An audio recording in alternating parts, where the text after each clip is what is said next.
በስመ አብ ወወልድ ወመንፈስ ቅዱስ አሐዱ አምላክ። እንደምን አላችሁ? ሁላችሁም ሰላም ብያለሁ። እግዚአብሔር ይመስገን እኔ ደህና ነኝ። ቀኖናን በተመለከተ ቪዲዮ እሰራላችኋለሁ ብዬ ነበርና ፈጠንጠን ያለ አጭር ቪዲዮ ልሰራላችሁ ወደድኩኝ። መጀመሪያ ቀኖና ዴፊኒሽኑ፣ ስቴጆቹና ታይፖቹ ምንድን ናቸው፣ የቀኖና ትርጉም፣ ሁለተኛ አንድን ነገር ካኖናይዝ ለማድረግ የሚያስፈልጉ በመጽሐፍት ማለት ነው የሚያስፈልጉ ደረጃዎች ምንድን ናቸው፣ ስንት አይነት ቀኖና ሳለ የሚለውን በመጽሐፍት አሁንም እናያለን። ሁለተኛ 81 የኢትዮጵያ ኦርቶዶክስ ተዋሕዶ ቤተክርስቲያን ቀኖና ብቻ ነው ወይ የሚለውን እናያለን። ሌላኛው ዮሴፍ ወልደ ኮሪዮን አዚፍ ኢትዮጵያ ውስጥ ብቻ እንደሚገኝ የሚነዛ ወሬ አለና እሱን ወሬም ምን ያክል ትሩ ነው የሚለውን እናይበታለን። እንግዲህ ቀኖና ወይም ካነን ግሪክ ወርድ መለኪያ መስፈሪያ ማለት ነው። ርቀት በኪሎ ሜትር፣ ያው ክብደት በኪሎ ግራም እንደሚመዘን ሁላችንም እናውቃለን። ፍሮም ፖይንት ኤ ቱ ፖይንት ቢ ስትሄዱ ምን ያክል ኪሎ ሜትር ሄዳችሁ ቢባል ዛት የርቀት መለኪያ። ልክ እንደዛ ሁሉ ቤተክርስቲያንም የኢትዮጵያ ኦርቶዶክስ ተዋሕዶ ቤተክርስቲያንም ሆነች ሌሎች አብያተ ክርስቲያናት ተመዝነው ተለክተው የተቀረቡበት ያ መስፈሪያና መለኪያው ካነን ቸርች ካነን ይባላል ማለት ነው። የቤተክርስቲያን ቀኖና ይባላል። ይሄ ቀኖና አዘ ትራዲሽን ሲታይ ትራዲሽን ራሱ በካፒታል ቲ ከተጻፈ ሐዋርያዊ ዓለም አቀፋዊ ትውፊት ማለት ነው። በስሞል ቲ ከተጻፈ ደግሞ ሎካል ትራዲሽን ወይም ሎካል ትውፊት ማለት ነው። እሱን እንድታውቁ ያስፈልጋል በዚሁ። ስለዚህ ቀኖና ማለት ቤተክርስቲያን ተለክታ ተሰፍራ እኛ እዚህ ዘመን ላይ የደረሰችበት ከሆነ ታዲያ በዚህ መለኪያ የሚለካና ልኬቱን የሚነግረን ማን ነው ከተባለ በሐዋርያዊ ሲኖዶስ የምትመራ ቅድስት ቤተክርስቲያን ብቻ ናት ቀኖናን መወሰንና ማስቀመጥ የምትችለው። ለዚህ መልካም ማሳያ የሚሆነው በሐዋርያት ዘመን የነበረ ውዝግብ ነበረ። ታውቃላችሁ፣ ከአይሁድ እምነት የመጡ ሰዎች ነበሩ። ከአይሁድ እምነት ፕላስ ከጣዖት አምልኮ የሚመጡ ሰዎችን አይሁዳውያን እናንተ እየረከሰ ትበላላችሁ፣ አልተገዘራችሁም፣ ስለዚህ ክርስቲያን ልትሆኑ አይገባም እያሉ በሚከራከሩባት ሰዓት እያንዳንዱ ሐዋርያ በየግሉ አይደለም የወሰነው። ይልቁንስ ምን አደረጉ? ሲኖዶስ ጠሩ። በዛ ሲኖዶስ ውስጥ ውሳኔው እንዲወሰን ችግሩ እንዲታይ ተደረገ ማለት ነው። ስለዚህ አንድም ችግር በቤተክርስቲያን ውስጥ ሲነሳ አዘከነን ፓስ የሚደረገው በዛ ሐዋርያዊ ስልጣን ባለው በቅዱስ ሲኖዶስ ውስጥ እንጂ እያንዳንዱ ጳጳስ ለየግሉ፣ እያንዳንዱ ክርስቲያን ለየግሉ ምንም ማድረግ የሚችለው ነገር የለም ማለት ነው። ስለዚህ ልኬት ቀኖና የሚነግረን ሐዋርያዊ ስልጣን ያለው ቅዱስ ሲኖዶስ ነው። ማንም ምእመን ተነስቶ ይህንን ቀኖና መሻር ስለማይችል ቀኖና ለምእመናን ዶግማቸው ነው። ይህን አስረግጣችሁ ማወቅ አለባችሁ። ቀኖና ለምእመናን ዶግማ ነው። ቀኖናነቱ የሚቀየር መሆኑ ቼንጅብልነቱ ለሚቀይረው አካል ነው። ኦኬ፣ ለሚቀይረው አካል ነው። ህገ መንግስት የሚቀየር ነው። ህገ መንግስቱ የሚቀይረው መንግስት እስካልቀየረው ድረስ ግን እንድች ብለን እክች አታረጋት። ህጉን ካፈረስክ ያው መንግስት ናለህን ያፈርስልሃል ማለት ነው። ቀላል እኮ ነው።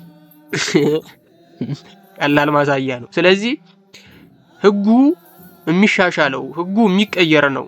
ኦፍ ኮርስ ግን መቀየር የመቻል ስልጣን ላለው ነው የሚቀየረው። አዝሎንጋ ሲኖዶስ እንደዚህ ነው እንደዛ ነው እስካላለ ድረስ ዛት ዘ ዶግማ ፎራስ ማለት ነው። ዶግማችን ነው። we will defend it to death። እስከሞት ድረስ ምን እንለዋለን? እንፋለምለታለን ማለት ነው። እንፋለምለታለን። ስለዚህ ይሄ እኮ ቀኖና ነው ችግር የለውም ምናምን የሚባል ነገር የለም። አዎ ቀኖና ነው፣ ግን አንተ መቀየር አትችልም። አንተ ማሻሻል አትችልም። አንተ የመሰለህን የመናገር መብቱ የለም። መቀየር የሚችለው ቅዱስ ሲኖዶስ ስለሆነ ማለት ነው። ይሄ ሐዋርያዊ ትምህርት ነው። ሐዋርያዊ ሥራ ምዕራፍ 15 ላይ ያለውን ነው የምነግራችሁ። ስለዚህ ከየትኛውም ቀኖና በፊት ማህበር ይቀድማል።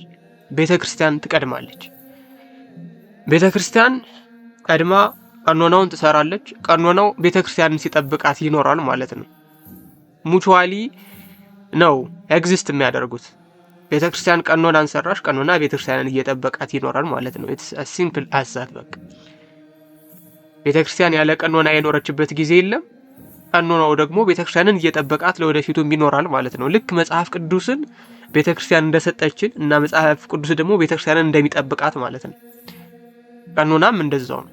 ኦኬ፣ ታዲያ ይሄ መለኪያ ምንን ነው የሚያሳየው ከተባለ የአንዲት ቤተክርስቲያን ልዩ ቀለሟንና ውበቷን ምን እንደሆነ የሚያሳይ ነው። ለምሳሌ ኢትዮጵያ ኦርቶዶክስ ተዋሕዶ ቤተክርስቲያን ቀለሟ፣ ውበቷ፣ ጌጧ ምንድነው? በቀኖናዋ ነው የሚታወቀው። የግብጽ ቤተክርስቲያን ምንድነው? ውበቷ፣ ጌጧ፣ ሀብቷ በቀኖናዋ ነው የሚታወቀው። የህንድ ቤተክርስቲያን ምንድነው? ቀኖናዋ፣ ውበቷ፣ ጌጧ በቀኖናዋ ነው የሚታወቀው። ዶግማውማ አንድ ነው። በዶግማማ ምንም ልዩነት የለም። በዶግማ ምንም የሁሉም ቤተክርስቲያን ውበታቸው ክርስቶስ ነው። ውበታቸው ሐዋርያዊ ስልጣነ ክህነት ክትትሉ ነው። ውበታቸው ያ ከሐዋርያት የተቀዳው ትምህርት ነው። ከጌታ የወረደው ስብከት ነው።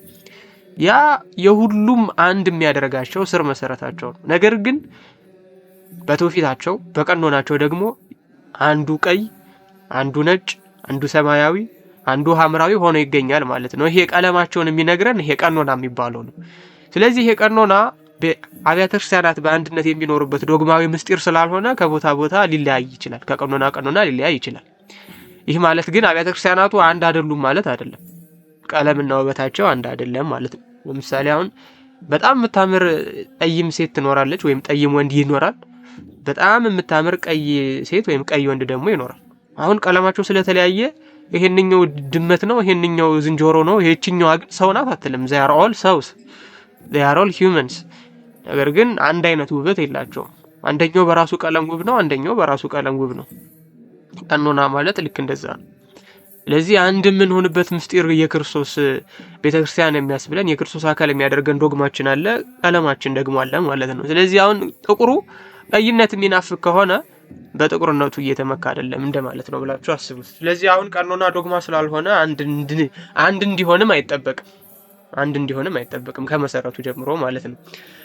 መጽሐፍ ቅዱሳዊ ቀኖና 2 ደረጃዎች አሉት። ይሄ ዴፊኒሽኑ ነው። ቀኖና የሚባለው ዴፊኒሽኑ በአጠቃላይ ይሄ ነው። ታዲያ ደረጃዎቹ ምንድናቸው ከተባለ ቅድም ያልኳችሁ ቅዱስ ቤተክርስቲያን ምንም ባልተጻፈና ባልተወሰነ ቀኖና የኖረችበት መለኮታዊ መግቦትና የቅዱሳት መጻሕፍት ጥቅም አለ። ኦኬ፣ መለኮታዊ መግቦትና የቅዱሳት መጻሕፍት ጥቅም ማለት ለምሳሌ ምንም አይነት የኦሪት ሕግ ሳይኖር ሙሴ ሕዝቡን የመራበት ኖርም አለ ወይም ሕግና ስርዓት አለ። ሐዋርያት ምንም አይነት ሐዋርያዊ ቀኖና ሳይኖር ምንም አይነት ሐዋርያዊ መጽሐፍ ሳይኖር ቤተክርስቲያንን ያስተዳደሩበት ኖርም እና ይጠቀሟቸው የነበሩት መጽሐፍት አሉ።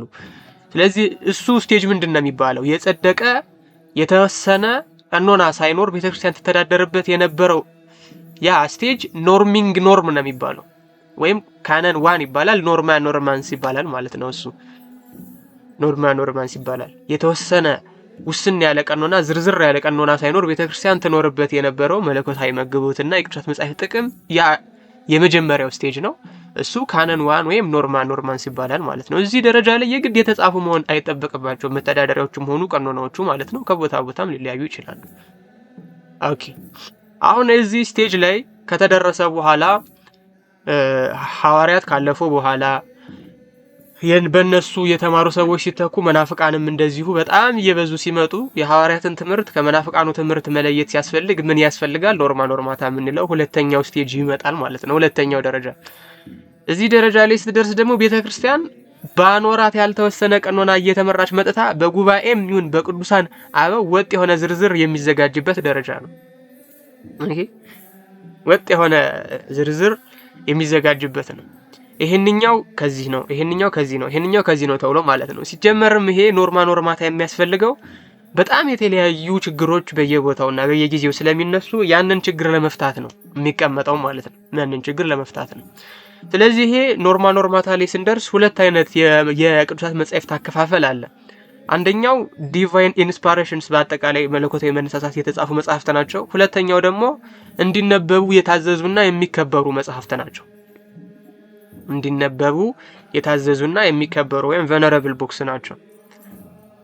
ለምሳሌ በቀኖና ሐዋርያት ውስጥ፣ በቅዱስ አትናቴዎስ ቀኖና ውስጥ፣ በካርቴጅ ጉባኤ ውስጥ፣ በፍትሐ ነገሥት ውስጥ፣ በኢብን አልአርሳል ቀኖናዎች ውስጥ እንዲነበቡ የታዘዙ አንደኛ መጽሐፈ ሲራክ አለ፣ ሁለተኛ ዜና አይሁድ ይገኙበታል።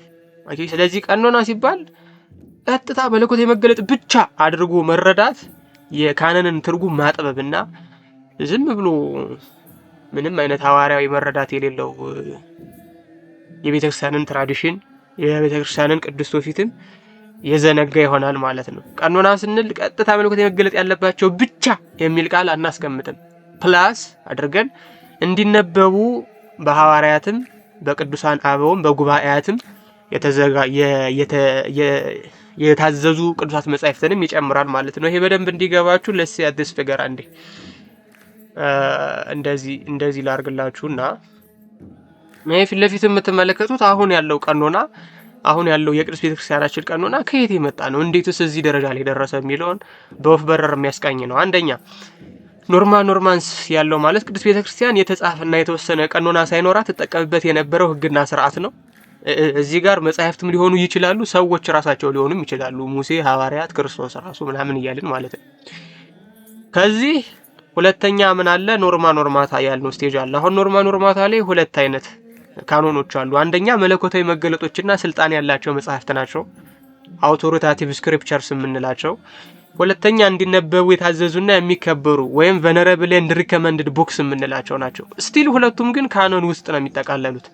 ስለዚህ አሁን ያለው ቤተክርስቲያን አሁን ያለው ቀኖናችን የቅዱስ ቤተክርስቲያን ከዚህም የሚገኝ ነው፣ ከዚህም የሚገኝ ነው፣ ከዚህም ቀጥታ የሚመጣ ነው ማለት ነው። ከዚህም ቀጥታ የሚመጣ ነው። ኦኬ፣ ከዚህም ቀጥታ የሚመጣ ነው። ስለዚህ አሁን ያለው ቀኖና ከየት መጣ ቢባል ጥንታዊቱ ቤተክርስቲያን ተጠቀምበት ከነበረው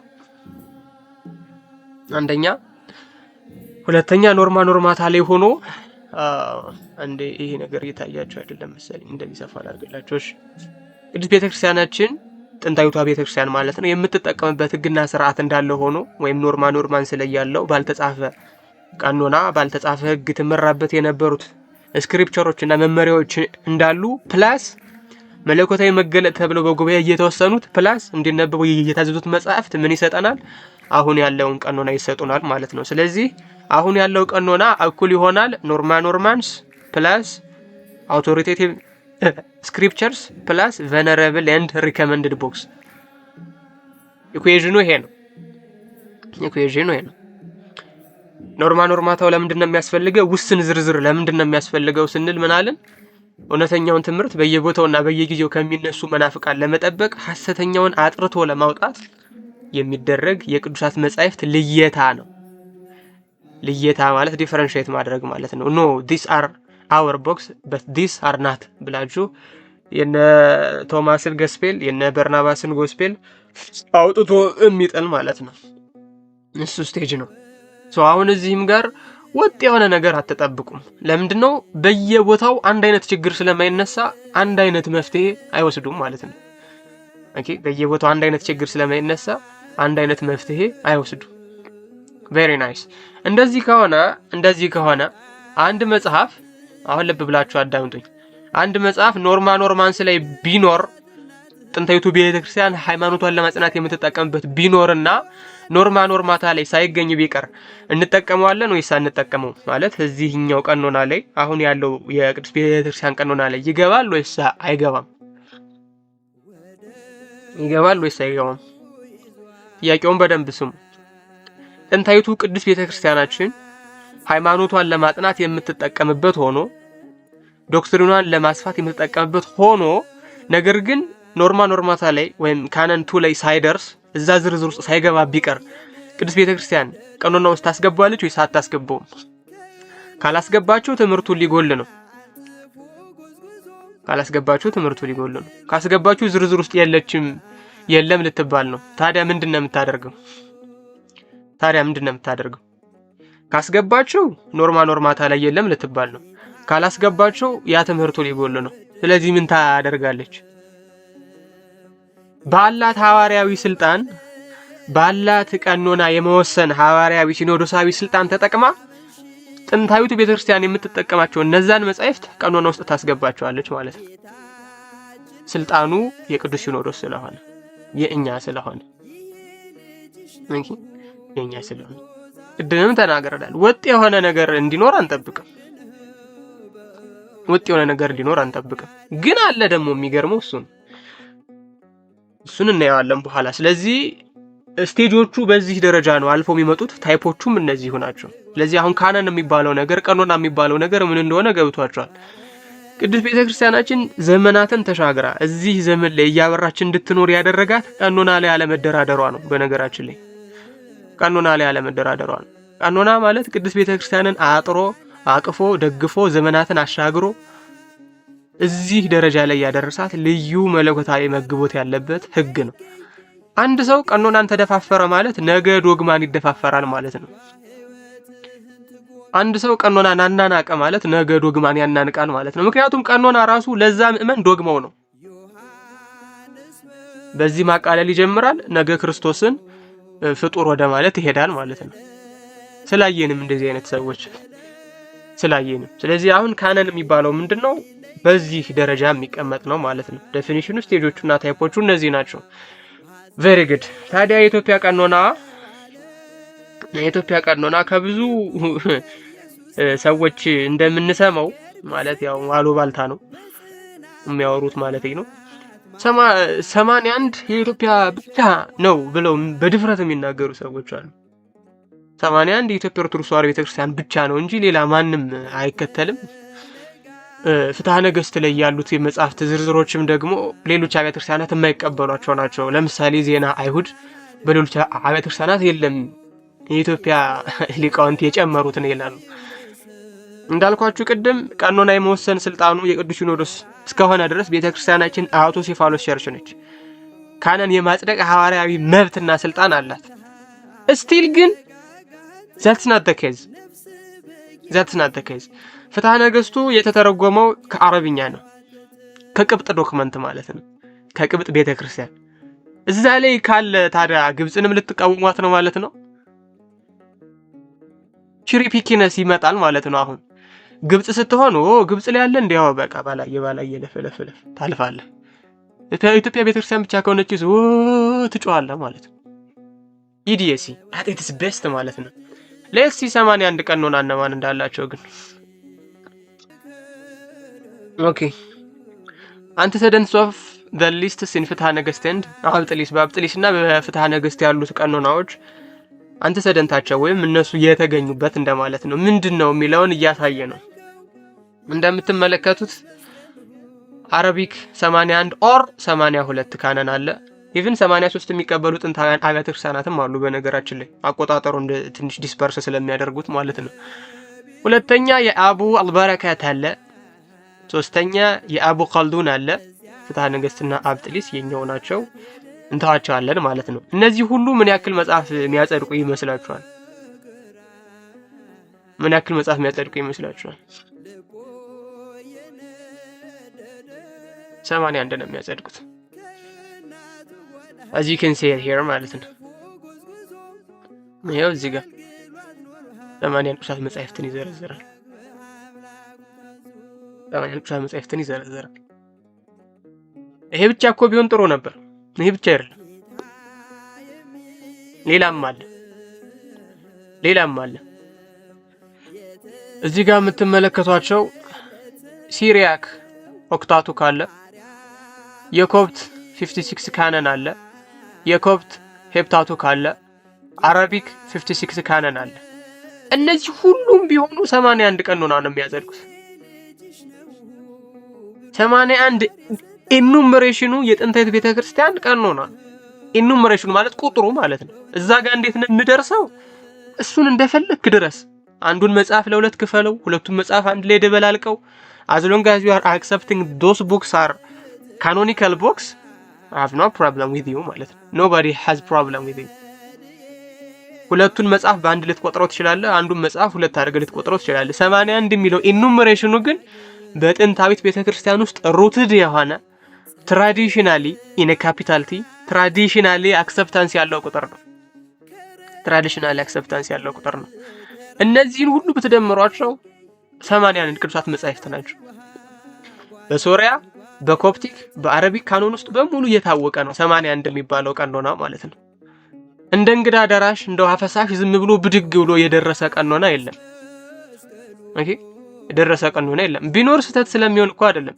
የለም ግን ምን እናርገው? የለም። ቶቢትና ዮዲትን በአንድ አድርጎ ይቆጥራል። ለምሳሌ ኮፕቲክ 56 ካነን ላይ፣ ሌሎቹ ግን ቶቢትና ዮዲትን ለየብቻ ነው የሚቆጥሯቸው። ሁለቱን የዝራ ቡኮች በአንድ የሚቆጥር አለ፣ አንድና ሁለት ብሎ ለየብቻ የሚቆጥር አለ።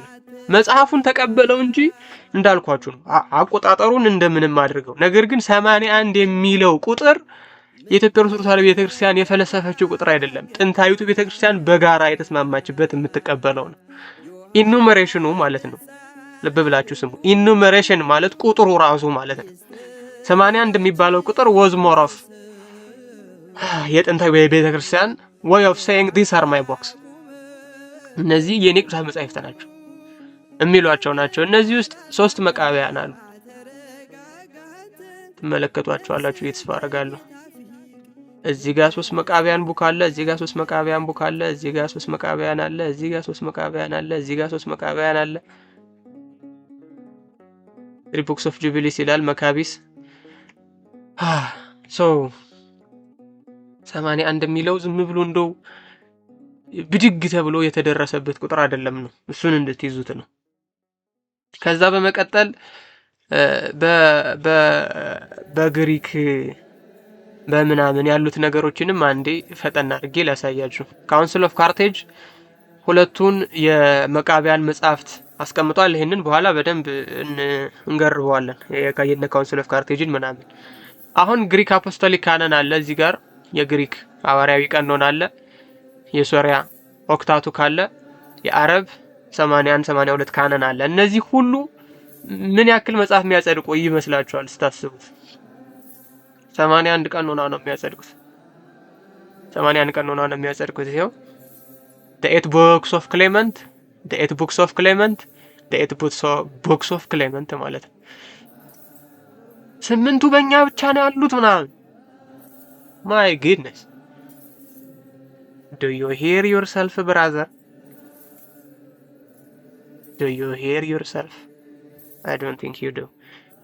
so 81 የሚለው መጽሐፍ 81 የሚለው ኢኑመሬሽኑ ወይም ቁጥሩ ነምበሪንጉ ጥንታዊት ቤተክርስቲያን በአጠቃላይ ተቀበለው የነበረ ቁጥር እንጂ እንደው ዝም ብሎ ብድግ ብሎ ከመሬት ተነስቶ የመጣ አይደለም የሚለውን እንድትይዙ ያስፈልጋል ማለት ነው። ከዚህ ቀጥለን ለምሳሌ ጆሴፍ ቤን ጎሪዮን ፍትሐ ነገሥቱ እንደምትመለከቱት አንቀጽ 2 ላይ ያስቀምጣል። አንቀጽ 2 ላይ መጻሕፍትን እየዘረዘረ ይመጣና የደቂቀ ነቢያትን ወይም ትንንሽ ነቢያትን ከጨረሰ በኋላ ቁጥር 17 ላይ ምን ይላል? የሲራክ ልጅ የኢያሱ ጥበብ ለሕፃናት ትምህርት ከልህ የተውጣጣ ነው። ለሕፃናት ትምህርት አዘ ሪኮመንዴሽን ነው የሚያስቀምጠው። ዳግመኛም የኮሬዮ ልጅ የዮሴፍ መጽሐፍ አለ፣ እርሱም የመቃብያን መጽሐፍ ነው፣ እሱም ደግሞ ዜና አይሁድ ነው ብሎ ያስቀምጣል።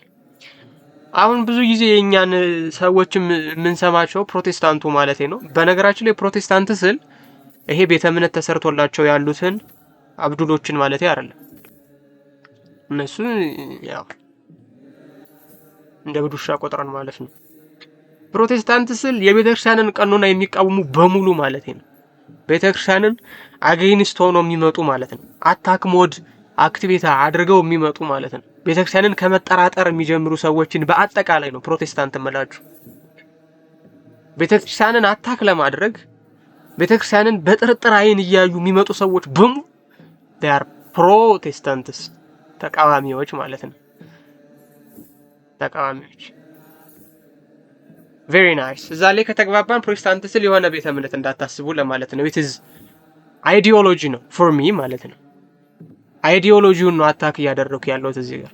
ማዕቀፈ ሐሳቢውን ነው አታክ እያደረኩ ያለሁት። ለምንድን ነው አታክ መደረግ የሚገባው? ስለሆነ ቤተክርስቲያንን በጥርጣሬ አይን ምእመናን እንዲያዩ የሚያደርግ ስለሆነ መረጃና ማስረጃ ላይ ትምህርት ላይ የተመሰረተ ሳይሆን አሉባልታና የፕሮቴስታንት ሐሳብ የተጠናወተ ወሬ ስለሆነ በደንብ እንቃወመዋለን። ሶ ጆሴፍ ቤን ጎሪዮን አራተኛ መቃብያን ተብሎ መግባቱ ወይም የመቃብያን መጽሐፍ ነው የሚለው ቅጽል ስም መሰጠቱ እና ቀኖና ውስጥ መግባቱ ኢትዮጵያ ቤተክርስቲያን ውስጥ ብቻ የሚገኝ ነው ወይ?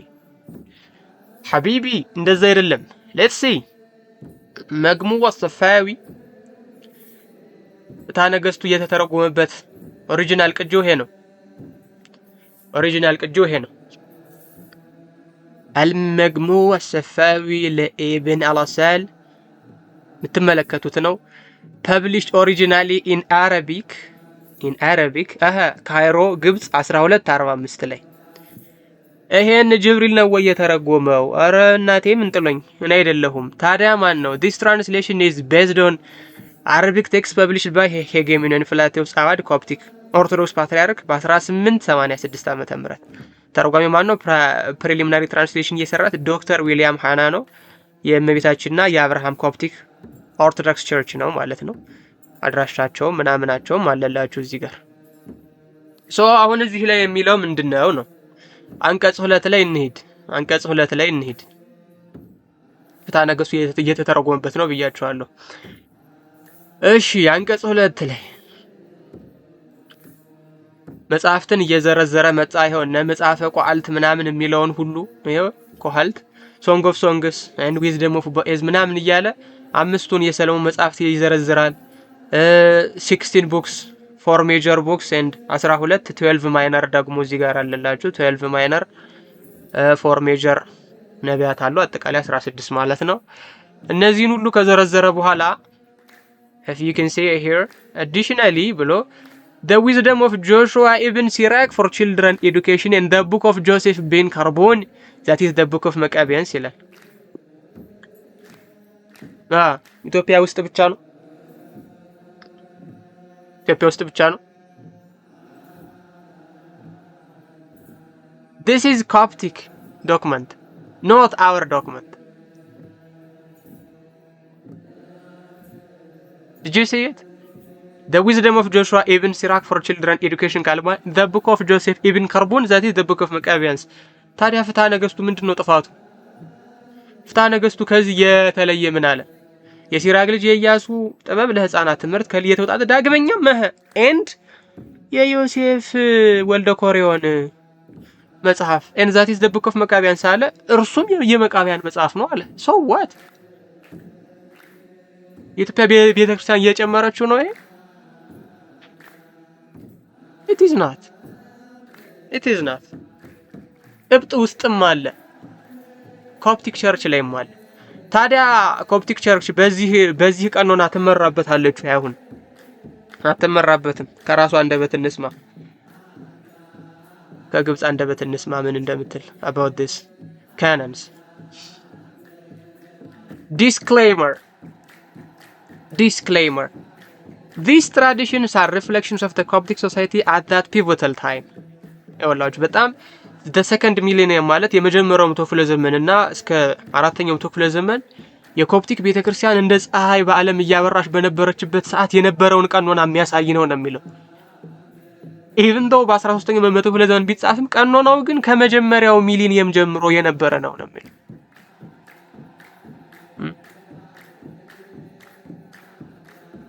በጣም ምርጥ በነበረችበት ሰዓት ማለት ነው። ከዛ ግን 500 years after the Islamic conquest of Egypt እስልምና ወረርሽኝ ወደ ግብጽ ከገባ በኋላና በጣም ብዙ ጥፋት ማድረስ ሲጀምር ግን many of these customs and traditions have been long forgotten and even explicitly denounced by the Coptic Church. you see በጣም ከፍተኛ የሆነ የእስልምና ጫና ይደርስባቸው ስለነበረ ምንድን ነበር ያደረጉት? ቀኖና የማሻሻል መብታቸውን ተጠቅመው በቅዱስ ሲኖዶሳቸው ቀኖናውን አሻሻሉት ማለት ነው። were they wrong? no, they were not wrong. ስህተት ነበሩ የቀኖና በማሻሻላቸው አይደሉም። ስልጣንስ አላቸው ወይ? አላቸው። መጨመር መቀነስ ይችላሉ ወይ? ይችላሉ። ለምን? አውቶሴፋሎስ ቸርች ናቸው። ሐዋርያዊ ሲኖዶስ አላቸው። ሐዋርያዊ ቀኖና አላቸው። ይችላሉ። Nevertheless, the preservation and the study of such writings is very beneficial in understanding this important stage of the Copts history during which the Egyptian population was on its way to becoming predominantly Muslim. ከፍተኛ የሆነ የእስልምና ቁጥር ወደ ኮፕቲክ ወይም ወደ ግብጽ መጥቶ ፖፑሌሽኑን ከማጠቅለቁ በፊት የነበረውን የቤተክርስቲያንን ጥናት ለማወቅ ግን በጣም ከፍተኛ ጥቅም ስላለው ተርጉመነዋል ነው የሚሉት። ኦኬ ታዲያ አሁን እኛ ለምን ጠበቃችሁ ነው የምንከሰስበት? ለምን አልጠፋም ነው? ትራዲሽኖቹ ለምን ሎስት አልሆኑም ነው ምንወቀስበት? እንደዛ ነው።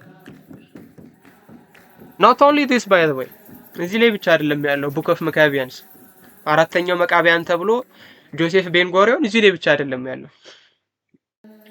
ኮዴክስ አሌክዛንድሪያንስ ላይ አለ፣ ኮዴክስ ሳይናቲከስ ላይ አለ፣ አራተኛ መቃቢያን ማለት ነው። ኮዴክስ ቬኔተስ ላይ አለ፣ ኮዴክስ አምብሮኒያንስ ላይ አለ፣ ጄዊሽ ኢንሳይክሎፒዲያ ላይ አለ፣ ኮዴክስ ኮልበርቲነስ ላይ አለ። እዚህ ሁሉ ላይ አለ ጆሴፍ ቤን ጎሪዮን ማለት ነው። ኢትዮጵያ ውስጥ ብቻ ነው ያለው ምናምን በመድኃኒዓለም። እስኪ አንደኛውን እንመልከት ከነዚህ ሁሉ ይኸው ፋሲሚሊ ኦፍ ዘ ኮዴክስ አሌክዛንድሪያንስ ነው ይሄ as you can see here ኦልድ ቴስተመንት ቮሊዩም 2 ነው የሚያስቀምጠው ከትንቢተ ሆሴዕ ጀምሮ እስከ አራተኛ መቃብያንስ ድረስ ነው የሚለው እስከ አራተኛ መቃብያንስ ድረስ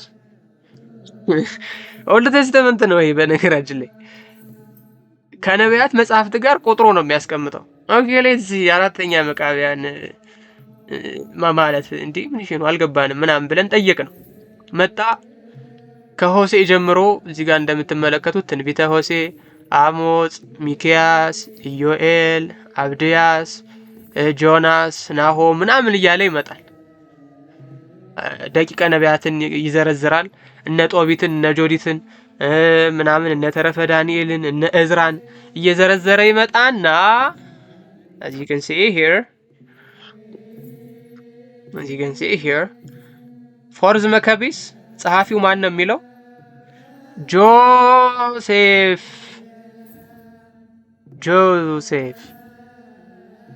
ዮሴፍ ወልደ ኮሪዮን ያለው ማለት ነው ጆሴፍ I hope you can see it በኢትዮጵያ ብቻ አይደለም ያለው የሚገርመው 83 ቀኖና ያላቸው ጥንታውያን አብያተ ክርስቲያናት እንኳን ይሄንን ፕላስ ጀብሽ ወር ብለው ደግሞ እየጨመሩበት አለ ሪከመንድ የተደረገ መጽሐፍ ማለት ነው we will say it ግን እስካሁን ያለው በቂ አይደለም for you not to say መቃብያን አራተኛ መቃብያን ያለው ዮሴፍ ወልደ ኮሪዮን ያለው በኢትዮጵያ ቀኖና ውስጥ ብቻ ነው ለሚለው እስካሁን ያለው በቂ አይደለም ካላችሁ እንቀጥላለን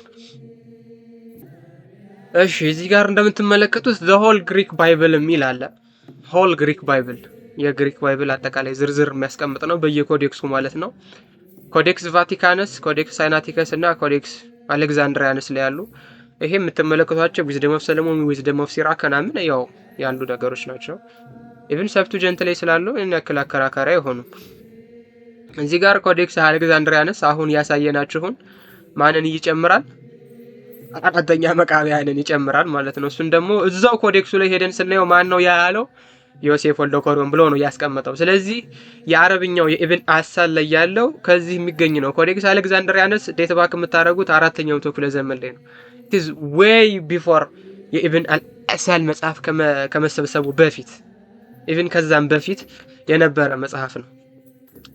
መጽሐፍ ነው ሶ ኮዴክስ እዚህ ላይ ያለ ኮዴክስ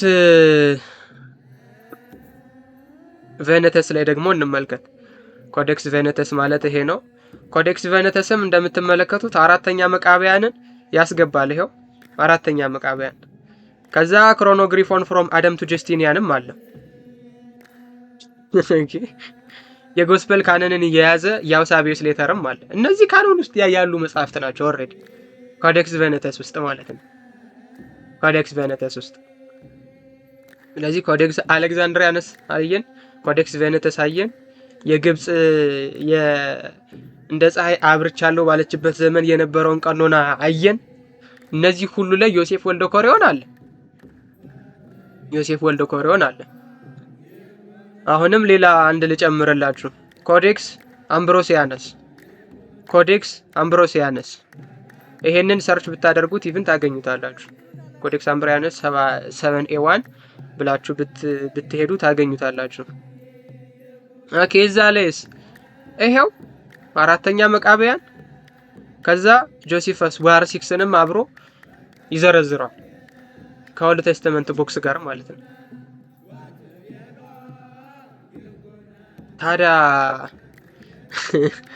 ምንድነው የምትሉት የኢትዮጵያ ቤተክርስቲያን ብቻ ነው ያለው ቢኖር ችግር ስላለው አይደለም ግን that's not the case ትችላለች ቤተክርስቲያናችን ካኖናይዝ ማድረግ ትችላለች even that's not the case ሌሎች አብያተ ክርስቲያናትም አብሮ ካኖናይዝ ያደረጉት ነው even ፍትሐ ነገሥቱ ላይ ወርድ ፎር ወርድ ነው even አሳል መጽሐፍ ላይ ያገኘ ነው ወርድ ፎር ወርድ ማለት ነው additionally the book of Joshua and አራተኛ መቃብያን ብሎ ማለት ነው የዮሴፍ ወልደ ኮሪዮን ብሎ ስለዚህ ግብጽ ሁሌም ልክ የምትሆን ከሆነ ለምንድን ነው አሁን ልክ የማትሆን መርጦ አልቃሽነት ይባላል ማለት ነው። ስለዚህ ጆሴፍ ቤን ጎሪዮን አውቶሪቴቲቭ ስክሪፕቸር ሆኖ አይደለም የተጠቀሰው፣ መለኮታዊ መገለጥ ነው ተብሎ አይደለም የተቀመጠው። እዛ ጋር የተቀመጠው ምን ሆኖ ነው? እንደ ሪከመንዴሽን። እንደ ሪከመንዴሽን ማስቀመጥ ምንድነው ከተባለ ሐዋርያዊ ቀኖና ላይም ያለ ነው። ይሄው አፖስቶሊክ ኮንስቲቱሽን ካነን 85 ላይ እንደምትመለከቱት እዚህ ጋር ምን ይላል? but besides this አለ እስካሁን ከደነገጋቸው መጽሐፍት በተጨማሪ you are recommended, did you see it? recommended to teach your young person the wisdom of the very learned Sirach. የሲራክን መጽሐፍን ቢሆን ለህፃናቶቻችሁን ልታስተምሩ ሪከመንድ አድርገናል ነው የሚሉት። አውቶሪቴቲቭ ስክሪፕቸር ነው ብሎ አይደለም፣ ምናምን ነው ብሎ አይደለም። ታዲያ ምንድነው ብለው ያስቀመጡት? ሪከመንድድ ብለው። ይሄንን ሪከመንዴሽን ኦልሞስት ሱራውት በሌሎች ካነን እናገኘዋለን። ሱራውት እንዳለ በሌሎቹ ካነን ውስጥ በሙሉ እናገኘዋለን። ሱራውት ኤቭሪ አዘር ካነን እናገኘዋለን። ስለዚህ ስክሪፕቸርን እና ካነንን እንዴት ነው የምንረዳው ከተባለ this is our way of understanding how canon works። ኦርቶዶክሳዊ መረዳቱ ይሄ ነው። ኦርቶዶክሳዊ አይን አስፈልጎን የምናይበት መሰረታዊ ጽንሰ ሐሳቡ ይሄ ነው። ጽንሰ ሐሳቡ ስለዚህ የኢትዮጵያ ቤተክርስቲያን ብቻ የጨመረችው አስመስሎ ለማቅረብ የሚደረግ መላላጥና መጋጋጥ ጥቅም የሌለው ተራ ልፋት ሆኖ ይቀጥላል ማለት ነው። ቀኖናን በተመለከተ በአጠቃላይ እነዚህ 4 ወደ 6 የሚደርሱ መሰረታዊያን ቀኖናዎች አሉ። ወደ 6 የሚደርሱ 4 መሰረተ ቀኖናዎች አሉ። አንደኛው አፖስቶሊክ ካነን ነው፣ 85 አፖስቶሊክ ካነን አሁን ያሳየኋችሁ። ሁለተኛው የሎዶቅያ ጉባኤ ነው። ሶስተኛው የካርቴጅ ጉባኤ ነው። አራተኛው የአትናቴዎስ ቀኖና ነው። አምስተኛው የጎርጎሪዮስ ቀኖና ነው። ስድስተኛው የአምፊሎኪየስ ቀኖና ነው። እነዚህ ሁሉ መጽሐፍ ቅዱስ ተቀንኖባቸዋል ተብለው የሚታመኑ ቀኖናዎች ናቸው። ኦኬ ሌትስ ሲ። ለምሳሌ ቅድም እዚህ ላይ እንደ ተነጋገር ነው፣ እዚህ ፓርት ላይ ስንነጋገር እንደተነጋገር ነው ቋሚ የሆነ ነገር አንጠብቅም ብለን ነበር። ለምንድነው ማንጠብቀው? ለሚነሳው ችግር አንድ አይነት መፍትሄ ይሰጣል ብለን ስለማናስብ። ለምሳሌ ጁዲት አፖስቶሊክ ኮንስቲቱሽን ባናገኘውም በካርቴጅ ጉባኤ እናገኘዋለን፣ በአትናቴዎስ እናገኘዋለን፣ በጎርጎሪዮስ እና በአምፊሎኪየስ አናገኘው። ሶስቱ መቃቢያን በአፖስቶሊክ ኮንስቲቱሽን እናገኛቸዋለን። ሁለቱን መቃቢያን በካርቴጅ ጉባኤ ውስጥ እናገኛቸዋለን። ኦቢት በካርቴጅ እና በአትናቴዎስ ጉባኤ ውስጥ አለች፣ መጽሐፈ ጦቢት ማለት ነው። as you can see here መጽሐፈ ጦቢት በሁለቱ ውስጥ ይገኛል፣ venerable scripture ተብሎ ማለት ነው። ስለዚህ እያያችሁት ነው አይደለ? ምን ያክል ሊተካካ እንደሚችል ዊዝደም ኦፍ ሰለሞን ለምሳሌ በአፖስቶሊክ ኮንስቲቱሽን እና በሎዶቅያ የለም፣ በአትናቴዎስ እና በካርቴጅ ውስጥ ግን አለ። ስለዚህ ዊዝደም ኦፍ ሰለሞን ምን ይሆናል? ይጨመራል ማለት ነው መጽሐፈ ወደ ቀኖናችን። ስለዚህ ከዚህ የምትረዱት ምንድነው? የኢትዮጵያ ቤተክርስቲያን ምን ያክል ኢንክሉሲቭ እንደሆነ ነው፣ ምን ያክል ኢንክሉሲቭ ካነን እንደሆነ ነው። አንድ መጽሐፍ ከነዚህ ጉባኤያት ውስጥ በአንዱ ከጸደቀ ወይም በጥንታውያን ትራዲሽንስ ውስጥ ካለ ቤተክርስቲያናችን ቀኖና ውስጥ አስገብታ ታስቀምጣለች። ለምሳሌ አሁን እኮ ስትመጡ የዮሐንስን ራእይ ጎርጎሪዮስ አልጠቀሰውም እኮ። የዮሐንስን ራእይ የሚጠቅሱት የሎዶቅያ ጉባኤም አላካተተውም ቀኖና ውስጥ፣ የጎርጎሪዮስ ቀኖናም አላካተተውም። አፖስቶሊክ ኮንስቲቱሽን ላይም የለም። ያለው ምንና ምን ላይ ነው? የካርቴጅ ጉባኤ ላይና የአትናቴዎስ ቀኖና ላይ አለ። ኦኬ ሁለቱ ላይ ስላለ አፖስቶሊክ ኮንስቲቱሽን ላይ ስለሌለ፣ ሎዶቅያ ላይ ስለሌለ፣ የጎርጎሪዮስ ላይ ስለሌለ እና የአምፊሎኪየስ ላይ ስለሌለ እንተወው። ታዲያ ሪቨሌሽንን እንተወው? ለምን እንተዋለን? እናስገባዋለን እንጂ ኢንክሉሲቭ ካነን ነው ይሄ። የሚያስመሰግነን ነው፣ የምንደነቅበት ልንከበርበት የሚገባው ነው። መጽሐፈ ባሮክ ከአፖስቶሊክ ኮንስቲቱሽን ውጪ በሁሉም አለ። አፖስቶሊክ ኮንስቲቱሽን ስለሌለ አንተወውም። ለምንድን ነው የምንተወው? እናስገባዋለን። ስለዚህ ቤተክርስቲያን ከነዚህ ጉባኤያት ውስጥ ቢያንስ በአንዱ ካለ በአኒሽንት ቸርች ትራዲሽን ውስጥ አንድ መጽሐፍ ከተገኘ ካኖኗ ውስጥ ታስገባዋለች። ለዛ ነው ሰፊ ካነን ያለን እንደ ማንኛውም ጥንታዊ ቤተክርስቲያን ሰፊ ካነን ያለን ለዛ ነው። ይሄ የሚያስመሰግን የሚያስደንቀን የሚያስከብረን እንጂ የምናፍርበትና የሚያዋርደንም አይደለም። አንድ ተወዳጅ መምህር እንደውም ትናንትና ላይቭ ፕሮግራም ላይ መምህር በረከት አዝመራው ማለት ነው ሁለት የሚገርም ፐርስፔክቲቭ ስለሰጡኝ ነው ስማቸውን ያነሳሁት። ምን አሉ? ይሄንን ቀኖና ይዤ ሰው እንዴት ሊወያየኝ ይመጣል? ማለት ድፍረቱን እንዴት ነው የሚያገኘው አሉ። ሰው እንዴት ነው ድፍረቱን ከኔ ጋር የመወያየት በቀኖና ጉዳይ እንዴት ነው ድፍረቱን የሚያገኘው? ከዚህ ቤተክርስቲያን ጋር ለመወያየት እና ቀኖና ስህተት ነው ለማለት እንዴት ነው ድፍረቱን የሚያገኘው አሉ። you see this is the perspective of someone who sees church from the inside ማለት ነው። ቤተክርስቲያንን ከውስጥ ሆኖ የሚያይ ሰው በዚህ ደረጃ ነው ልበ ሙሉ የሚሆነው። በዚህ ደረጃ ነው ልበ ሙሉ የሚሆነው። ስሙን መጥራት የማልፈልገው ቲክቶከር ግን እንዴት 81 ቀኖና ይዘን ሰው ፊት እንቀርባለን ይላል። ማይ ጉድነስ በቤተክርስቲያኑ ምን ያክል እንደሚያፈር ማለት ነው።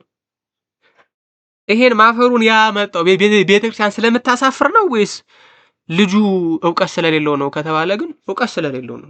ግልጽና ግልብ የሆነ ሐሳብ ስለሆነ ማለት ነው። ስለዚህ ሳሙዋን ቤተክርስቲያንን በደንብ የሚያውቃት ሰው እንዴት ከኔ ጋር ይወያያል ይላል። ቤተክርስቲያን ከውጭ ሆኖ ዝም ብሎ ውጩን ተፍተፍ የሚል ሰው ግን ኧረ ይሄን ይዤ እንዴት እቀርባለሁ ይላል ማለት ነው። ኢትስ ክሬዚ። ካነን ታይፖቹንም እዚህ ላይ ያስቀምጥላቸዋል ሲግኒፋይ የሚያደርጋቸው። ኤች ማለት ሆሊ ነው። auxiliary beneficial books not containing anything of dogmatic importance ሁለተኛ ቸርች ሪዲንግ ነው። ሶስተኛ ፕሮፖስድ ሪዲንግ ነው። ቪ venerable ነው። ዲ ዲቫይን ነው። ዲ አይ ዲቫይን ኢንስፓየርድ ማለት ነው። ካኖናይዝድ እና ካኖኒካልም ይለያያል። ኦኬ ቪሲ ወይም ካኖኒካል ማለት ኢሪቮኬብል ነው። አንድ ሰው ተነስቶ ይህን መጽሐፍ ካኖናይዝ ማድረግ አይችልም። ኦኬ ጂ ጄኒዩን ነው። አክሰፕትድ ባይ ሳም ምናምን እያለ ይዘረዝራቸዋል ማለት ነው። ስለዚህ ቤተክርስቲያናችን ይሄንን ኢንክሉሲቭ የሆነ እንትን ቀኖና ይዛ መገኘቷ የሚያስመሰግናት የሚያስከብራት እንጂ የምታፍርበትም አይደለም። አራተኛ መቃብያንን በተመለከተ የረሳሁትን አንድ ነገር ላሳያቸው። አዚ ከንሴት ይሄ ጀዊሽ ኢንሳይክሎፒዲያ ነው። ቆይ አንዴ በደንብ እንዲታያችሁ ሌት ሚ ማሳጠር ዚስ ጀዊሽ ኢንሳይክሎፒዲያ ነው። ይሄው ጀዊሽ ኢንሳይክሎፒዲያ ነው። ስለ መቃብያን መጽሐፍት ስለ ይዘታቸው ምናምን ያስቀምጣል። ስለ ይዘታቸው ምናምን ያስቀምጣል። አራተኛ መቃብያን ይልና the beautiful work known as fourth Maccabees is a homily not a history as ምናምን እያለ ያስቀምጥና ስለ መጽሐፉ ኦኬ ጸሐፊው ማን እንደሆነ የሚናገርበት ቦታ ላይ ልውሰዳችሁ አንዴ። እሺ ኢንተግሪቲ ኤንድ ካራክተር አውተር ይሄው አውተር ኤንድ ዴት ስለማን ነው እያወራ ያለው? ይሄው ፎርስ መካቢስ ስለ አራተኛ መቃብያን the fourth book of Maccabees so called is semi philosophic discourse sermon supremacy of pious rich it contains እንደዚህ እያለ ይዘረዝራል። አውተር ኤንድ ዴት የሚለው ላይ ይመጣል የተጻፈበትን ዘመንና ጸሐፊውን ሊያብራራ ነው። አሁን it is probable therefore that the author of the fourth Maccabees was an Alexandrian Jew አራተኛውን መቃብያን ጻፈው ተብሎ የሚታመነው አንድ አይሁዳዊ ነው፣ አሌክዛንድሪያዊ ሰው ነው። አብሳቢዮስንና ጀሮምን ጠቀሰ ለዚህ ማስረጃ ማለት ነው። ይሄ ማን ነው? ጀዊሽ ኢንሳይክሎፒዲያ ነው ብራዘርስ፣ ጀዊሽ ኢንሳይክሎፒዲያ። ጀሮም ኤንድ አብሳቢዮስ ያደረጉት ምንድን ነው? አራተኛ መቃብያን ጸሐፊው ማን ነው አሉ ነው የሚለው። ascribe the work to Josephus an opinion which was for a long time followed አለ። በጣም ለረጅም ጊዜ ጥንታውያን አብያተ ክርስቲያናትም ሆኑ ሰዎች የሚያምኑት ጆሲፈስ እንደጻፈው ነው። ማስረጃ ቅዱስ ጀሮምንና አውሳቢዮስን የኤክሌሲስቲካል ሂስትሪን ጠቀሰ ማለት ነው። ይሄንም ደብተራ ጻፈው ልትሉት ነው? ይሄንንም ኢትዮጵያዊ ደብተራ ነው የጻፈው? እንዴት አድርጋችሁ ብታስቡት ነው? ሲጀመር ጀዊሽ ኢንሳይክሎፒዲያ በዚህ መልኩ በማያወላዳ እና በማያዳግም መልኩ ቁልጭ ያደረገውን ነገር ኢትዮጵያ ውስጥ ብቻ ነው ያለው ምናምን በቃ ወሬ ማለት ወሬ ወሬ። ስለዚህ ብዙ እንዳይረዝም ቪዲዮ የማሳያችሁ መረጃዎች ለመያዝ ሞክሩ፣ ለመመርመር ሞክሩ፣ በድፍረት ከመናገር ተቆጠቡ። ከዚህ ውጪ የሚቀሩ ሁለት መጽሐፍት አሉ፣ ጁቢሊስ እና ሄኖክ ማለት ነው። የሄኖክ መጽሐፍ የጁቢሊስ መጽሐፍ በአይሁዳውያን ቀኖና ውስጥ የነበሩ መጽሐፍት በአጠቃላይ ክርስቲያኖች አይሁዳውያንን ኮት እያደረጉ ሲቀጠቅጧቸው ምንድን ነበር ያደረጉት? አይሁዳውያን መጽሐፍቱን ከቀኖና ውስጥ ደመሰሷቸው። እነዚህም ብቻ አይደለም፣ ሌሎች በጣም ብዙ በወቅቱ ክርስቲያኖች አይሁዳውያንን ስለ ክርስቶስ ሲከራከሩ እየጠቀሱ መውጫ መግቢያ ሲያሳጧቸው ያደረጉት ነገር ምንድን ነው? እነዛን መጽሐፍ ከቀኖና መሰረዝ ነው። ለዚህስ ማስረጃ ያላችሁ ወይ? ኦፍ ኮርስ ዲያሎግ ዊዝ ትሪፎን መመልከት ትችላላችሁ። እዚህ ላይ እጅ አንድ ፈጠን አድርጌ ላሳያችሁ እንትኖቹን የት የት እንደምታገኙት ፎር ዲስ ማተር ማለት ነው። አይሁድ እንግዲህ እንዳስወጡ ቀኖናዎችን በጣም እንደቀናነሱ እነዚህ ቦታዎች ላይ ሄዳችሁ መመልከት ትችላላችሁ። ዲያሎግ ዊዝ ትሪፎ 71 እና 72 በእንተ መናፍቃን የቅዱስ ሄሬኒዮስ አድቨርሰስ ሄረሰስ ማለት ነው። አርጌንስ ወደ አፍሪካነስ የላከው መልእክት ላይ፣ ጠርጦለስ በእንተ አይሁድ ላይ፣ ፓናሪዮን 86 ላይ፣ ኦግስቲን የእግዚአብሔር ከተማ ወይም ሲቲ ኦፍ ጋድ ላይ፣ እነዚህ ሁሉ ላይ አይሁድ ክርስቲያኖች በጣም ከፍተኛ ጫና በገዛ መጻሕፍቶቻቸው ሲወቅሯቸው ከቀኖናቸው የሰረዟቸው መጻሕፍት እንዳሉ የሚናገሩ ናቸው። አንድ ሁለቱን ዝም ብዬ እንደ ማስረጃ ነገር ዝም ብሎ ላሳያችሁ። ኦኬ ቅዱስ ኤጲፋኒዎስ ጁቢሊስን ምን ብሎ እንደሚጠራው ተመልከቱ። But as we find in Jubilees, which is also called the little Genesis, ትንሹ ዘፍጥረት መጽሐፈ ኩፋሌን ትንሹ ዘፍጥረት ማለት የኢትዮጵያ ቤተክርስቲያን ያመጣችው ነው? ኖ ኢትስ ናት። ከኤጲፋኒዎስ በፊትም የነበረ ብሂል ነው። ከኤጲፋኒዎስ በፊት የነበረ ብሂል ነው። ሲጀመር ጁቢሊስ ማለት ኢዮቤልዩ ማለት ነው። ዘሌዋውያን ምዕራፍ 25 ላይ ያለውን የአይሁዳውያንን የበዓል አከባበር የሚዘረዝር ቀመሩን መነሻውን በሙሉ ከዚህ መጽሐፍ ነው የሚያገኙት። ቀጥታ ማለት ነው። ስለዚህ ሊትል ጀነሲስ ይባላል፣ ትንሹ ዘፍጥረት ይባላል። The book even contains the names of both Cain and Seth's wife, so that the person who recites Moses to the world may be put to shame in every way. See? ሊትል ጀነሲስ ብሎ መጥራት ወይም መጽሐፈ ኩፋሌ ዘተከፍለ እምኦሪት ከኦሪት የተከፈለ ብሎ መናገር የኛ ቤተክርስቲያን ያመጣችው የፍትሐ ነገሥት ተርጓሚያን ዝም ብለው ከመሬት ላይ ዝቃው ያመጡት ነገር አይደለም ማለት ነው። ከመሬት ላይ ዝቃው ያመጡት ነገር አይደለም።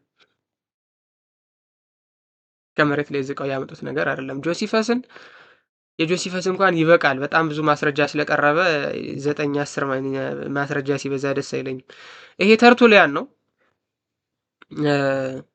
ኦን ዘ አፐራል ኦፍ ውመን የሚባል ድርሰት አለው።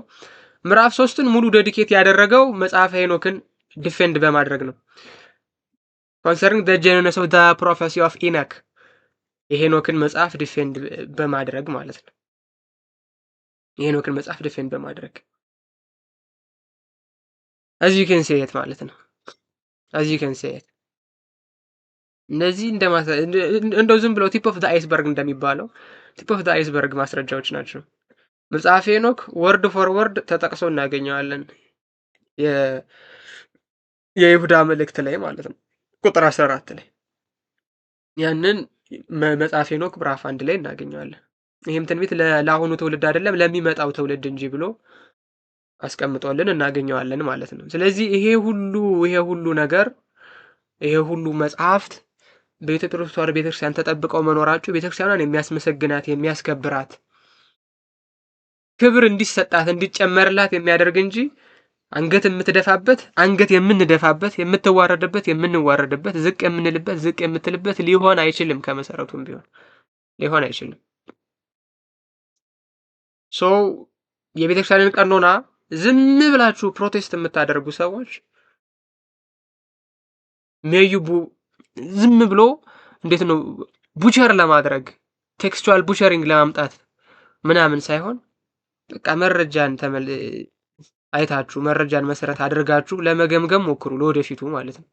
ለመገምገም ሞክሩ። እንዲህ ከሆነ አሁን ሉተር ራሱ ምን እንዳሳተመ እስኪ እንመልከተው።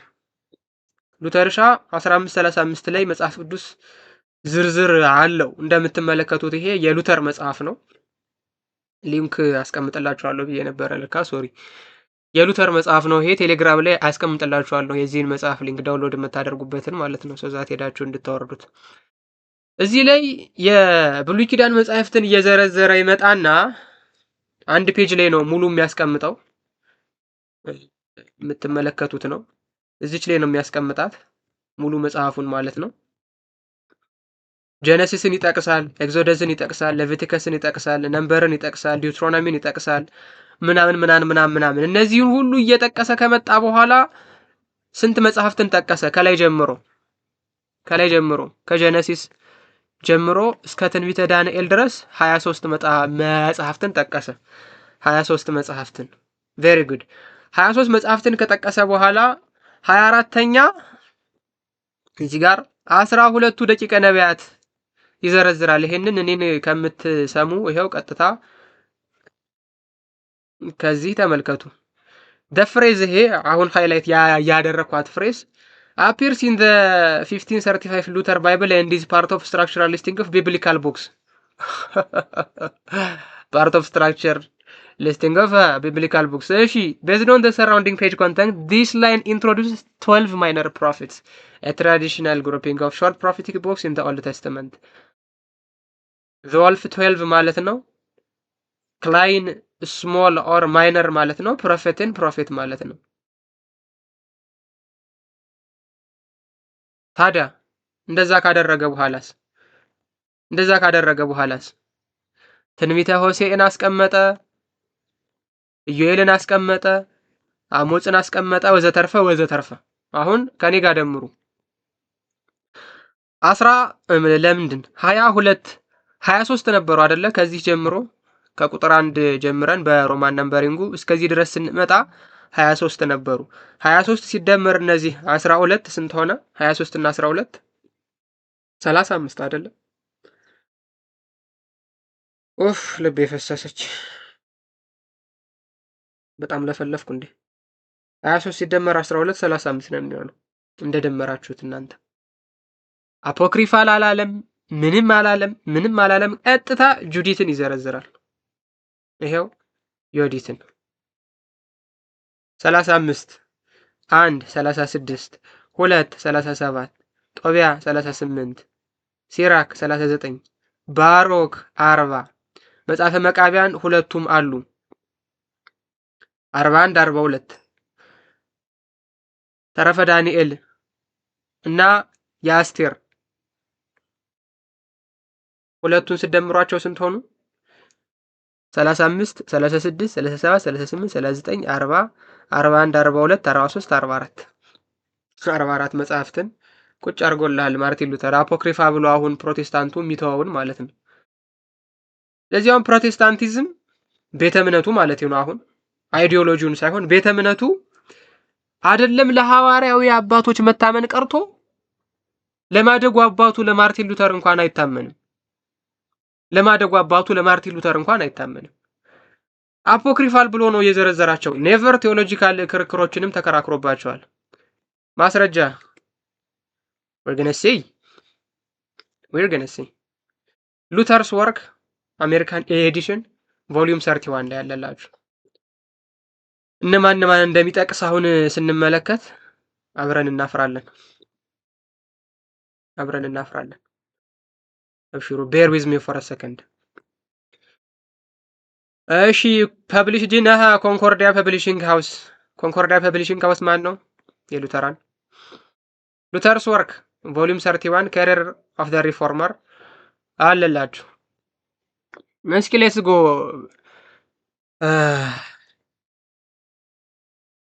ማንን ጠቅሶ እናገኛለን? መጽሐፈ ጥበብን ፕሮቴስታንቱ ዓለም ይጠቀመዋል ወይ? it doesn't ይሄ ምንን እያብራራ ነው? 95ቱን ቴዎሎጂካል ተሲሶችን እያብራራ ነው። 95ቱን ቴዎሎጂካል ተሲስ እያብራራ ነው። እንደምትመለከቱት if the just man አለ if the just man shall be snatched by death he shall be at rest ስለ ጻድቃን ረፍት ሲናገር ማንን ነው የሚጠቅሰው? ዊዝደም ኦፍ ሰሎሞን ዊዝደም ኦፍ ሰሎሞንን የሚጠቅሰው ከነማን ጋር እኩል ነው? ከመዝሙረ ዳዊት ጋር። ዊዝደም ኦፍ ሰሎሞን አፖክሪፋ ነው ካልከኝ መዝሙረ ዳዊትም አፖክሪፋ ነው ማለት ነው። መዝሙረ ዳዊትም አፖክሪፋ ነው ማለት ነው። not only that ይሄ ብቻ አይደለም፣ መጽሐፈ ሲራክንም ይጠቅሳል። ጉዳዩ አይደለም። በነገራችን ላይ ማርቲን ሉተር ይመቸኛል። ምንም የሚወጣጥ ነው። በቃ እንደተመቸው የሚኖር ሰው ነው። every doctrine of Christ ይላል። you see every doctrine of Christ is an exhortation to penitence and points to the fact that men should turn from the devil the sooner the better. As Ecclesiasticus says, do not delay in turning to the Lord. መጽሐፈ ሲራክን የሚጠቅሰው አፖክሪፋ ነው ብሎ ነው ወይስ የክርስቶስን ዶክትሪን እንዲያስረዳለት ነው? የክርስቶስን ዶክትሪን እንዲያስረዳለት ነው። ሲራክን ፕሮቴስታንቱ ይቀበሏል አይቀበሉም? ማርቲን ሉተርስ ከነ ማቴዎስ ወንጌል ጋር ነው የሚጠቅሰው። ብራዘር ከነ ማቴዎስ ወንጌል ጋር ነው የሚጠቅሰው። ምን ብሎ? ዶክትሪን ኦፍ ክራይስትን ያስረዳልኛል ብሎ ማለት ነው። የክርስቶስን ዶክትሪን ያስረዳልኛል ብሎ አንድ አብዱል ተነስቶ አልቀበለውም ሲል ታዲያ ምን እያለ ነው? ኦይ እኔ አይደለም ለሐዋርያን አባቶች ለገዛ አባቴም እኔ አልሰማውም መስሜ ጥጥ ነው እያለኝ ነው ማለት ነው። የኛ ቤተሰቦች እንኳን ይሄ ሜንታሊቲ ያለባቸው አሁን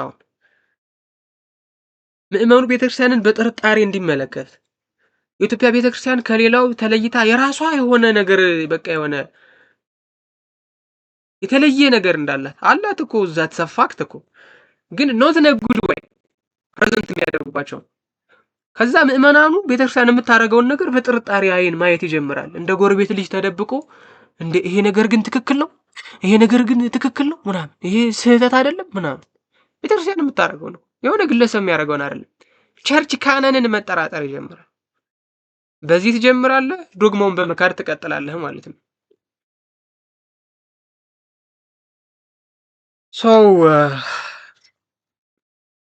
may God help us ሁላችንንም እግዚአብሔር በዓይነ ምሕረቱ ይመልከተን፣ ምስጢረ መንግስቱን ይግለጥልን፣ ቅድስት ቤተክርስቲያናችን የምታፈራበት የምታብብበት ዘመን ያድርግልን።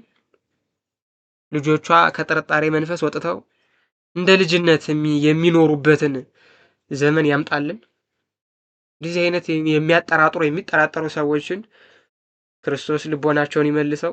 የማይመለሱና ሌሎችንም የሚበክሉ ከሆነ ግን ቆርጦ ይጣልልን እሱ በሚያውቀው ጥበቡ።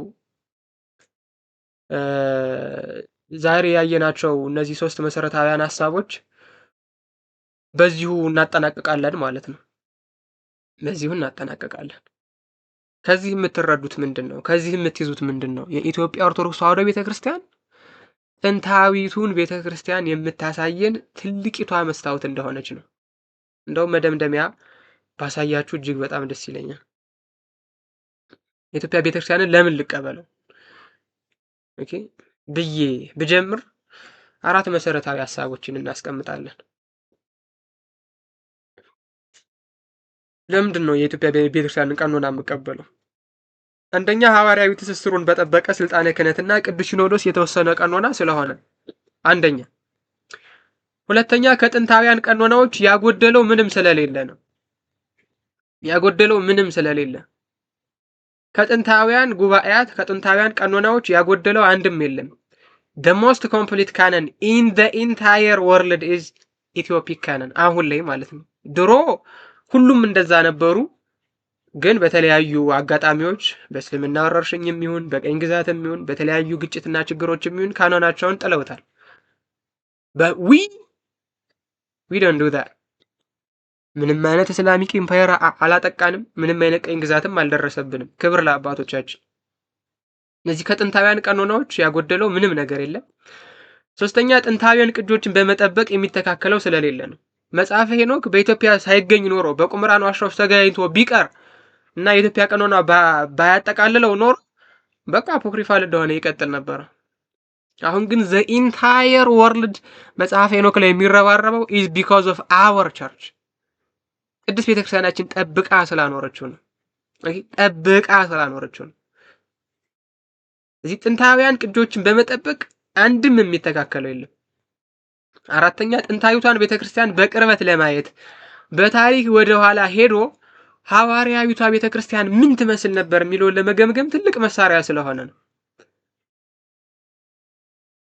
ጌታችን ሐዋርያት ጠቅሰውበት አስተምረውበት ቤተክርስቲያን ያልያዘችው ምንም ነገር የለም። በዚህም ምክንያት ምን እንላለን? ቅድስት ቤተክርስቲያን ሆይ እውነትም ከሐዋርያት የምትቀጂ ምንጭ ነሽ።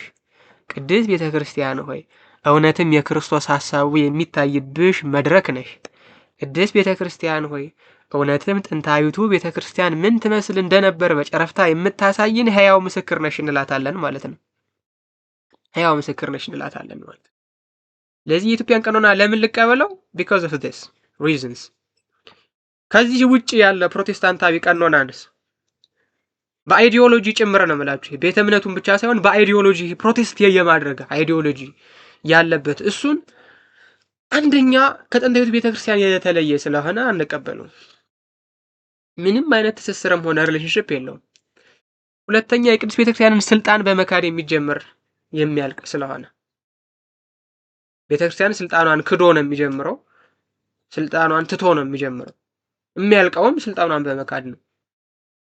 ያ ማለት ሐዋርያዊ ሲኖዶስን በመካድ ነው የሚጀምረው። ከሲኖዶስ ውጪ ያለ ማንኛውም ስብስብ ደግሞ የቁርስ ቤትና የምሳ ቤት ስብስብ እንጂ የቤተክርስቲያን ስብስብ ስላልሆነ የእነሱን ቀኖና አንቀበልም። ሶስተኛ ህይወታዊውንና ዘመናትን አልፎ የመጣውን ትውፊት በመተው በራስ መረዳት የሚነዳ ስለሆነ ነው። ኢቭን ክርስቲያንን በሚሉ ነገር ግን በራስ መረዳት የሚነዱ ሰዎች የሚያመጡትን ምንም አይነት ሐሳብ ቅዱስ ቤተክርስቲያናችን እስካላጸደቀችው ድረስና ቀኖና ውስጥ እስካላስገባችው ድረስ አንቀበለውም። ብራዘር አንቀበለውም። ሌላው ሐዋርያት ራሳቸው ጌታችንም ጠቅሶ ያስተማሩባቸውን መጻሕፍት የሚክድ ስለሆነ ፕሮቴስታንታዊ ቀኖናን አንቀበልም። ጌታ የጠቀሰበትን ሐዋርያት ያስተማሩበትን መጽሐፍ ክደህ ከመጣህ why would I listen to you? ለምንም። አምስተኛ ሐዋርያዊ ስልጣነ ክህነት ክትትል ስለሌለው ነው። ሐዋርያዊ ክትትልም የለውም፣ ስልጣንም የለውም። ቀኖና የመወሰን ስልጣን የለውም። ከሌለው ለምን እንቀበለዋለን? ፉርሽ ነው ከመጀመሪያው ሲጀመር። ስድስተኛ ሐዋርያዊ ህብረት ስለሌለ ነው። አንዱ ከነዚህ ውስጥ አንደኛው ምክንያት በቂ ነው ፕሮቴስታንታዊ ቀኖና ላለመቀበል ማለት ነው። በአይዲዮሎጂ ደረጃ ቢሆን በቤተ እምነት ደረጃ የእነሱን ቀኖና ላለመቀበል አንዱ ሪዝን በቂ ነው። ከዚህ ውስጥ አይደለም ይሄ ሁሉ መሰረታዊ ሪዝን ተቀምጦ ማለት ነው። ስለዚህ በዚህ መልኩ ነው ቀኖናን የምንረዳው።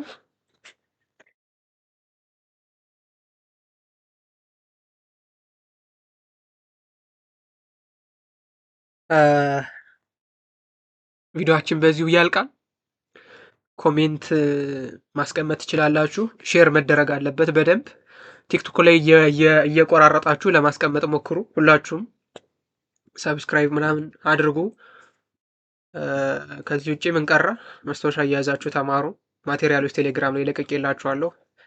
አትመኑኝ፣ እኔን ሄዱና እዩ። እዛ ላይ ይህ ነገር ትክክል ነው ወይስ አይደለም የሚለውን ሄዱና እዩ። እዩና እመኑ ሰዎች፣ ድንጋዩ ተገለባብጧል። እዩና እመኑ ደግሞ ዶንት ቴክ ሚ ፎር ግራንትድ ጀስት ጎ ኤንድ ሲ ፎር ዩርሰልፍ ማለት ነው። እዛ ይውልሲ እግዚአብሔር ይስጥልኝ። በጣም ቴንኪው ሁላችሁንም።